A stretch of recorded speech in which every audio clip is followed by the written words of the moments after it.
स्वानंद, एक स्टोरी सांगू तुला? चालेल. एकदा काय होतं, भगवान श्रीकृष्ण आणि अर्जुन दोघेही रस्त्यावरनं चालत असतात आणि त्यांना ना एक भिकारी दिसतो. तर अर्जुन भगवंताला पटकन कसं म्हणतो की भगवंता, तू इतकी छान सृष्टी बनवली, मग या भिकाऱ्याला का बनवलं? तर भगवंत ऐकून न ऐकल्यासारखं करतो आणि पुढे निघून जातो.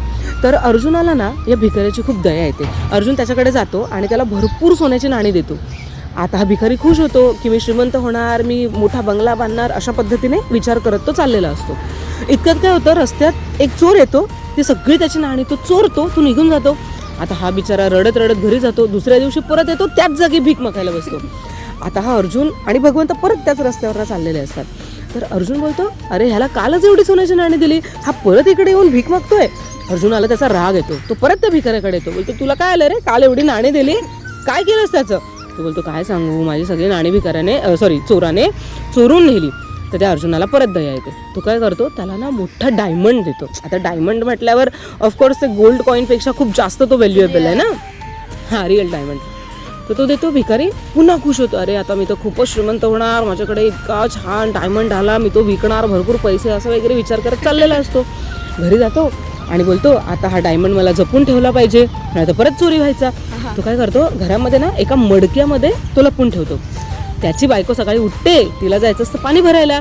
घरामध्ये एवढी मडकी असतात, पण नेमकी तेच मडकं घेते आणि पाणी भरायला जाते. आता काय झालं, तो डायमंड गेला पाण्यामध्ये. हा परत बिचारा रडत रडत तिसऱ्या दिवशी तिकडेच भीक मागायला बसतो. आता अर्जुन म्हणतो, आता माझी सटकली. परत तो येतो, परत बोलतो, अरे हा परत भीक मागायला बसलाय. तो परत जातो. तर भगवंताला बोलतो, आता तुम्हीच याचं काहीतरी करा. भगवंत काय करतो, त्याला ना 2 सोन्याची नाणी देतो. आणि तो आपला बिचारा गरीब 2 सोन्याची नाणी घेऊन चालत असतो. तर एवढ्यात ना त्याला एका म्हणजे मुलांचा ग्रुप दिसतो. छोटी छोटी मुलं असतात, त्यांनी मासे पकडलेले असतात. तर त्याच्यामध्ये एक मासा ना खूप तडफड करत असतो.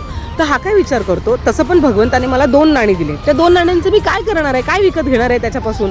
तर ती जी 2 नाणी आहेत ना, ती त्या मुलांना देतो आणि त्या माशाचे प्राण सोडवतो. म्हणजे त्याला विकत घेतो आणि त्याला मी पाण्यात सोडून देतो.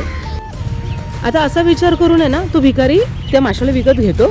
त्याला ते 2 जे काय कॉईन्स आहेत ते देऊन टाकतो आणि त्या माशाला ना तो पाण्यात सोडतो. म्हणजे त्याला समाधान की मी त्या माशाचा जीव प्राण वाचवले. जसा तो त्या माशाला पाण्यात सोडतो, त्या माशाच्या तोंडातून डायमंड बाहेर येतो. हा खुश होतो, ह्याला तो डायमंड मिळतो. आता हा डायमंड बघितल्याबरोबर तो भिकारी जोर जोरात ओरडायला सुरुवात करतो, भेटला भेटला भेटला. तिथून बाजूने तो चोर जात असतो. हा तर चोराला असं वाटलं की तो दिसला म्हणून हा ओरडतोय की चोर भेटला चोर भेटला.